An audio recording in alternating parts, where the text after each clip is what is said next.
gasi. Djeco draga, dobro ga slušajte, 3 pravila su jako važna. Ne diraj šibice, ni upaljač vrući, to je opasno, nije to za djecu. Ako vidiš dim il plamen, zovi mamu, tatu, brzo, brzo.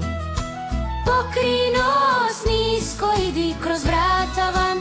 Na polje bježi, Ako treba pomoć prava, zovi broj, to svi znaju. 1, 2, 3, stižu vatrogasci. Zeko, zeka kaže to, s vatrom se ne igramo.